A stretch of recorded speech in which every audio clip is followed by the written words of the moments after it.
নমস্কার বন্ধুরা, welcome to EDS sports 9009। আপনারা দেখছেন ইডিএস স্পোর্টসের খেলার বুলেটিন, যেখানে আমরা ফুটবল, বিশেষ করে ক্লাব স্তরের ফুটবল এবং সেখান থেকে ভারতীয় ফুটবল, ন্যাশনাল ফুটবল এবং আন্তর্দেশীয় ফুটবল, সমস্ত ফুটবল নিয়ে আমরা ভিডিও বানাই। এবং আজকে যে ভিডিওটা আমি তৈরি করতে চলেছি সেটা বেশ কতগুলি ঘটনা নিয়ে, যেখানে আছে মোহনবাগানে এই মুহূর্তে কি চলছে, প্লেয়ার থেকে, কোচ থেকে, কর্মকর্তা, তাদের কি ধরনের চেঞ্জেস আসতে চলেছে আগামী দিনে, সেটা নিয়ে যেমন আলোচনা করব, সেরকমভাবে ভারতীয় দলে খালিদ জামিল ভারতীয় ক্যাম্পে কিন্তু মোহনবাগানের কোনো প্লেয়ারকে ডাকেনি, এবং কেন ডাকেনি সেটা নিয়ে আলোচনা হবে। কারণ সামনেই বাংলাদেশের সঙ্গে ম্যাচ আছে, যদিও ম্যাচটা কোনো গুরুত্ব নেই, তবুও সেই স্কোয়াডে মোহনবাগানে কোনো প্লেয়ার নেই কেন, সেটা নিয়ে যেমন আলোচনা হবে আগামী দিনে আইএসএলের ভবিষ্যৎ কী, অর্থাৎ 5 নভেম্বর কিন্তু আজকেই কিন্তু আইএসএলের মিটিং ছিল, হওয়ার কথা ছিল, এবং সেখানেই ঠিক হতো যে কারা ডিল বিট করছে এবং কারা পাচ্ছে আইএসএলের দায়িত্বে, কিন্তু সেটা হলো না। আমাদের আরও দুদিন অপেক্ষা করে থাকতে হবে। 7 তারিখেই হবে মিটিং, এবং সেদিন কি ফাইনাল হবে কবে কারা এই দায়িত্ব পাচ্ছে, আইএসএল এর গুরু দায়িত্ব কারা পালন করবে। তো আমরা প্রথমেই চলে আসি মোহনবাগানের অন্দরমহলে কি চলছে। নানামুনি নানামত, বিভিন্ন জায়গা, সোশ্যাল মিডিয়া থেকে শুরু করে বিভিন্ন প্রচার মাধ্যমে আমরা মোহনবাগানের অন্দরমহলে যেটা চলছে বা কি হতে চলেছে, কোচ এবং প্লেয়াররা তাদের কি নাটকীয় পরিবর্তন হতে চলেছে, সেটা আমাদের কানে আসছে।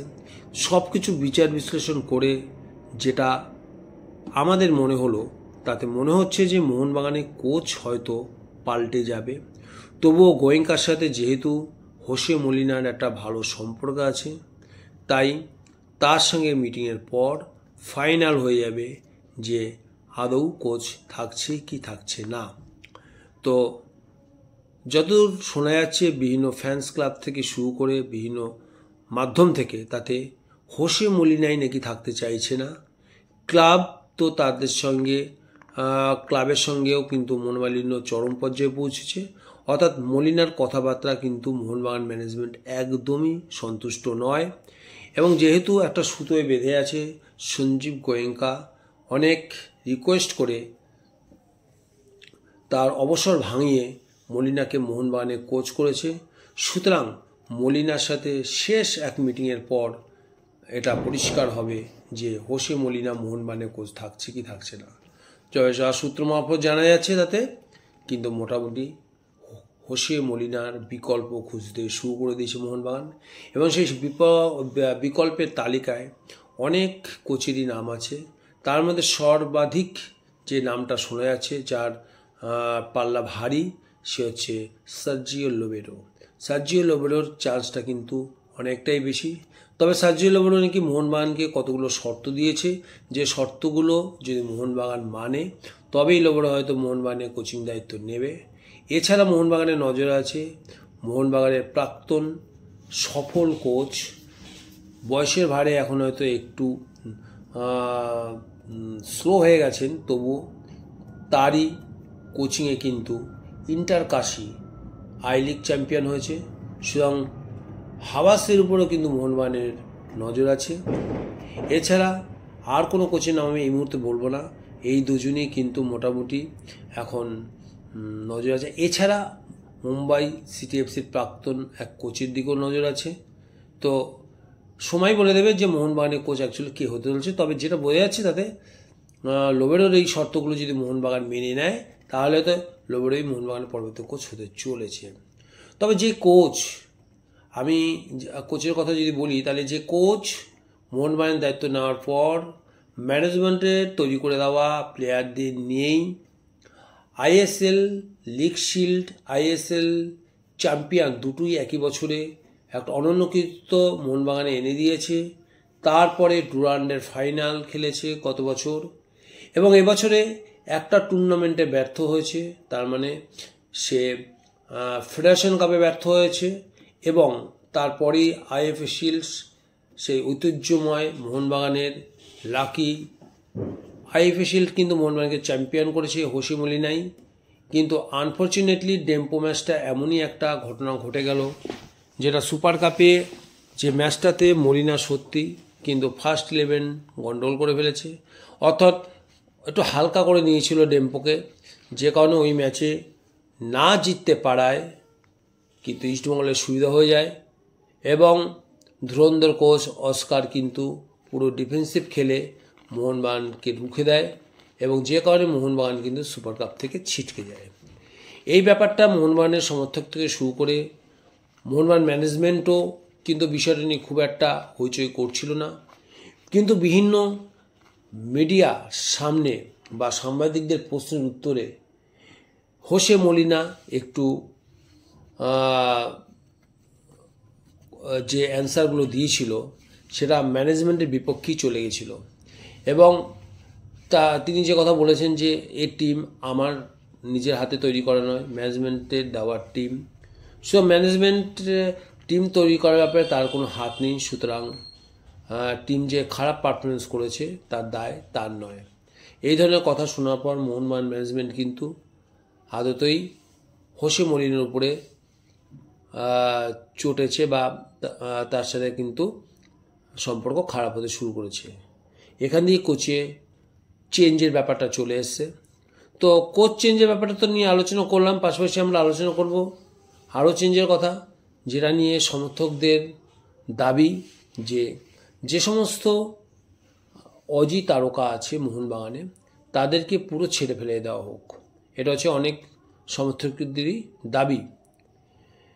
আমি সমর্থকদের কথা বলছি, এক্ষেত্রে কিন্তু ম্যানেজমেন্ট এই বিষয়ে কিন্তু কোনো রকম গ্রিন সিগন্যাল তাদের কাছ থেকে শোনা যায়নি, যা বিভিন্ন ফ্যান্স ক্লাব থেকে শুরু করে বিভিন্ন ইউটিউব চ্যানেল এবং সোশ্যাল মিডিয়ায় নিজেরা নিজের মতো করে বক্তব্য রাখছে, যেখানে তারা দেখিয়ে দিচ্ছে কামিন্স এবং দিমিত্রি পেট্রোরাস দুজনকেই সরে যেতে হবে আগামী মরশুমে।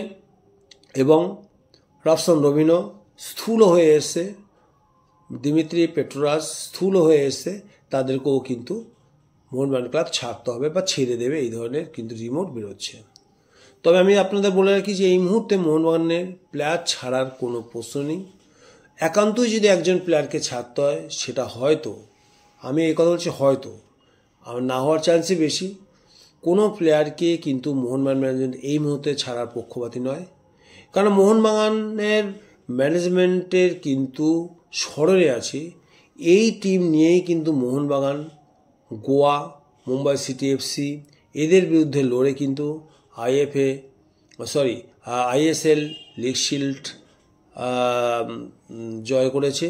এবং এই প্লেয়ারদের ইন্ডিভিজুয়াল ব্রিলিয়েন্সির জন্যই কিন্তু মোহনবাগান একের পর এক ম্যাচ জিতে গেছে, এটা কিন্তু মোহনবাগান ম্যানেজমেন্ট দাবি করে। সুতরাং প্রত্যেকটা প্লেয়ার, যে 6 জন বিদেশি আছে মোহনবাগানে, প্রত্যেকটা রিক্রুটমেন্ট কিন্তু সলিড রিক্রুটমেন্ট হয়েছে। কিছু কিছু প্লেয়ার আছে যারা মলিনার কোচিংয়ে কিন্তু ঠিক নিজেদের মেলে ধরতে পারছে না। যেমন আমরা যে প্রথমে এসেছি দিমিত্রি পেট্রোরাসের কথায়, তাহলে তোমরা স্মরণ করে দেখো যে ফেরেন্দো বলো এবং আন্তোনিও লোপেজ হাবাস বলো, তাদের কোচিংয়ে কিন্তু এই দিমিত্রি পেট্রোরাস কিন্তু কি অসাধারণ ফুটবল খেলেছে এবং কি পারফরমেন্সটা করেছে। প্রতি ম্যাচে গোল করুক না করুক, আক্রমণে দুরন্ত সাহায্য করেছে এবং মোহনবাগানের আইএসএল চ্যাম্পিয়নের পেছনে একটা দারুণ ভূমিকা ছিল দিমিত্রি পেট্রোরাস। এই অবদান কিন্তু মোহনবাগান ম্যানেজমেন্ট ভোলেনি। সুতরাং সমর্থকদের চাপেই যে দিমিত্রি পেট্রোরাসকে ছেড়ে দেবে, একথা কিন্তু ম্যানেজমেন্ট কখনোই ভাবছে না। সুতরাং যারা তোমরা আকাশ কুসুম কল্পনা করছো এবং আষাঢ়ে গল্প শোনাচ্ছ, তাদের উদ্দেশ্যে বলে রাখি, অর্থাৎ 26 সাল পর্যন্ত দিমিত্রি পেট্রোরাসের সঙ্গে মোহনবাগানের চুক্তি আছে। এই রেঞ্জটা কিন্তু মোহনবাগান কখনোই ব্রেক করবে না, অর্থাৎ দিমিত্রি পেট্রোরাসের সঙ্গে যেমন চুক্তি আছে তেমনই কিন্তু চলবে। আর দিমিত্রি পেট্রাসের স্থূলতা নিয়ে যদি আমরা কথা বলো, তাহলে দিমিত্রি পেট্রাস যখন মোহনবাগান জয়েন করেছে তখনই কিন্তু তার চেহারাটাই হচ্ছে বাল্কি ধরনের, একটু স্থূল ছিল। এখন একটু তার থেকে একটু বেশি হচ্ছে, এটা আমি মানছি, তবে কিন্তু সে কিন্তু চেষ্টা করে যাচ্ছে এবং কোচের ট্রেনিংয়ের পরেও কিন্তু তারা মাঠ ছাড়ছে না, নিজের মতো করে প্র্যাকটিস করে চর্বি ঝরাবার চেষ্টা করছে। আমি দিমিত্রি পেট্রাসের সঙ্গে সঙ্গে আমি রবসন রবিনের কথাও বলবো।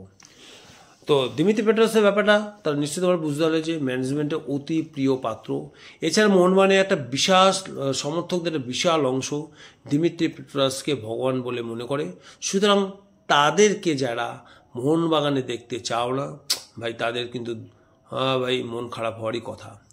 এবার যদি আমরা আছি জেসন কামিন্স প্রথম বছরই অনেক গোল করে মোহনবাগানে কিন্তু গোলদাতার শীর্ষে ছিল।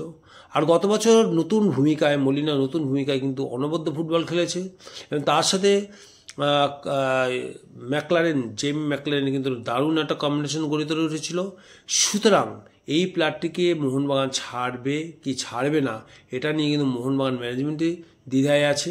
কারণ মোহনবাগানকে একটা সিডিএম কিন্তু মোহনবাগানকে নিতে হবে এবং সেই কোপটা কার উপরে গিয়ে পড়বে সেটাই হচ্ছে গিয়ে মানে বাধ্য হবে ম্যানেজমেন্ট কোনো একজনকে ছেড়ে দিতে। কারণ 6 জনকে রেজিস্টার করা যায়, 7 জনকে করা যায় না। তো সেই ক্ষেত্রে এই কামিন্সের ব্যাপারটাই কিন্তু একটু মনে হচ্ছে। এছাড়া জেমি ম্যাকলারেনের প্রশ্নে যদি আমরা আসি, তাহলে জেমি ম্যাকলারেন যেভাবে গোল করে চলেছে, তার গোল করার কোয়ালিটি বা তার স্কিল এই নিয়ে কারো কোনো সন্দেহ নেই। এবং বক্স টু বক্স স্ট্রাইকার বলতে যা বোঝায়, এই মুহূর্তে ভারতের সেরা স্ট্রাইকার হিসেবে ম্যাকলারেনকেই ধরবো। সুতরাং এরকম একজন স্কিলফুল প্লেয়ারকে কখনই মোহনবাগান ম্যানেজমেন্ট ছেড়ে দেবে না, যতই আওয়াজ তুলুক অজি প্লেয়ারদের ছেড়ে দেওয়া হোক। কেননা এই সাইনিংগুলো যথেষ্ট কষ্ট করে মোহনবাগানকে করতে হয়েছিল। পাশাপাশি যদি রবসন রবিনো, যে সাইনিংটা একেবারেই কম্ফর্টেবল ছিল না মোহনবাগানের দলের সঙ্গে, তবুও এই রবসন রবিনোকে যদি কোচ যদি ঠিক মতো অপারেট করতে পারে, ঠিক মতো খেলাতে পারে, তাহলে কিন্তু এই রবসন রবিনোর পায়ে কিন্তু কাজ আছে। সেটা আমরা কয়েকটা ঝলক দেখেই বুঝতে পেরেছি, কয়েকটা ম্যাচে দেখতেছি। কিন্তু কন্ডিশনে আসতে এই প্লেয়ারটির যা অবস্থা, তাতে কিন্তু কন্ডিশনটা আসতে আরও 1 মাস লাগবে। এবং যদি এই প্লেয়ারটি কন্ডিশনে চলে আসে, তাহলে কিন্তু এই প্লেয়ারটি হবে গিয়ে মাঠের রাজা। যে ধরনের ফুটবল খেলা আমরা এর মধ্যেই দেখেছি, আরটু যদি ফিটনেস বাড়ে, তাহলে এই প্লেয়ারটি কিন্তু মোহনবাগান অমূল্য রতন হবে, অমূল্য সম্পদ হবে এবং হিরে হবে। এই প্লেয়ারটিকেও কিন্তু মোহনবাগান ছাড়বে না। তো এই তো গেলাম আমাদের আপফ্রন্টে 4 জন প্লেয়ারের কথা। আর যদি আমরা ডিফেন্সের কথা বলি, সেখানে হাত দেওয়াই যাবে না। টম আলড্রেট এবং আলবার্টো রড্রিগেজ যে পারফরমেন্স গত বছরে শেষ করেছিল, সেখান দিয়ে কিন্তু এরা শুরু করেছে। সুতরাং তাদের বিরুদ্ধে কোনো কথা হবে না, সুতরাং তাদের জায়গা কিন্তু অটুট আছে। সুতরাং মোহনবাগানে চেঞ্জেস হওয়াটা, মানে প্লেয়ারদের চেঞ্জ হওয়াটা কিন্তু একটা মানে অসম্ভব ব্যাপার। একটা চেঞ্জ হতে পারে, সেটা হয়তো জেসন কামিন্সের সাথে একটা চেঞ্জেস কোনো একটা সিডিএম, প্রপার সিডিএমকে তো মোহনবাগান নিয়ে আসতে পারে। কিন্তু এটা ভেবো না যে মোহনবাগানে পুরো অস্ট্রেলিয়ান ব্যাটালিয়ান চলে গেল এবং সেই জায়গায় আরও 3 জন ঢুকে গেল। এখানে মোহনবাগানের আর্থিক ব্যাপারও জড়িয়ে আছে, অত সহজেই ব্যাপারটা কিন্তু হবে না। সুতরাং যে প্লেয়াররা আছে, শুধু কোচটাকে চেঞ্জ করে দাও, নতুন কোচের আন্ডার পরে যে পজিশনে খেলে অভ্যস্ত তাকে সেই পজিশনে খেলাও এবং রোটেশন পদ্ধতিতে সবাইকে ম্যাচ টাইম দাও। দেখবে এই মোহনবাগানই কিন্তু এই বছর আইএসএল চ্যাম্পিয়ন হয়ে যেতে পারে। এবং আইএসএলের কোনো যদি সিদ্ধান্ত এখনও পর্যন্ত না হয়, তাহলে মোহনবাগান তো কিছু কোচও পাল্টাবে না, এটাও মাথায় রেখে দেবো। আইএসএল নিয়ে 7 তারিখে যদি কোনো সঠিক সিদ্ধান্তে আসতে না পারে আইএফএফ, তাহলে কিন্তু মোহনবাগানের কোনো প্লেয়ার, কোনো কোচ চেঞ্জেসের কোনো সম্ভাবনাই নেই। আর আইএসএল নিয়ে যদি আমরা আলোচনা করি পাশাপাশি, তাহলে বলবো যে ডেট খালি পাল্টেই যাচ্ছে। আমরা যদি একটু হিস্ট্রি নিয়ে আলোচনা করি, এআইএফএফ এর হিস্ট্রি, সেটা আমরা আনোয়ার কেসটা নিয়ে যদি আমরা বলি, তাহলে আনোয়ার কেস কিন্তু এখনও ঝুলছে। এই ঝোলানো ব্যাপারটা কিন্তু এআইএফএফ বেশ ভালো মতোই পারে। সুতরাং আশা করতে পারছি না আইএসএল কবে শুরু হবে এবং ভারতীয় ফুটবলের ভবিষ্যৎ কিন্তু অন্ধকারের দিকে এগিয়ে চলেছে। কি বলবে তোমরা? তো এই গেল তো আইএসএল নিয়ে এক প্রস্ত আলোচনা। আগামী 7 তারিখে আইএসএল নিয়ে ফাইনাল ভার্ডিক্ট আসবে বলছে এআইএফএফ, কিন্তু আমার কিন্তু কোথাও যেন একটা সন্দেহ হচ্ছে এই ডেট আবার হয়তো এগিয়ে যেতে পারে, মানে আরও পিছিয়ে যেতে পারে, পোস্টপন্ড হয়ে যেতে পারে। কারণ বিভিন্ন ইস্যুতে, কারণ কারা ডিল করবে তাদের এক গাছ 100-150 প্রশ্ন আছে, সেই প্রশ্নের সঠিক উত্তর যদি দিতে না পারে, এফএসডিএল এর প্রশ্ন আছে সেই সঙ্গে সঙ্গে, আর যারা এই দায়িত্বভার নিতে চায় তাদেরও প্রশ্ন আছে, সেই প্রশ্ন যদি সঠিক উত্তর দিতে না পারে তাহলে কিন্তু ভাই 7 তারিখেও কোনো ফাইনাল আইএসএল নিয়ে কোনো ফাইনাল ভার্ডিক্ট আসবে আমার বলে মূলত মনে হয় না। এরপর যদি আমি আসি ভারতীয় দল, এই ভারতীয় দলে ভারতের স্কোয়াডে অর্থাৎ খালিদ জামিল যে বাংলাদেশে খেলতে যাবে এফসি কাপ, এবং সেখান থেকে ইতিমধ্যে ইন্ডিয়া কিন্তু বেরিয়ে গেছে, তাতে কোনোভাবে কোয়ালিফাইং করার কোনো চান্সই নেই।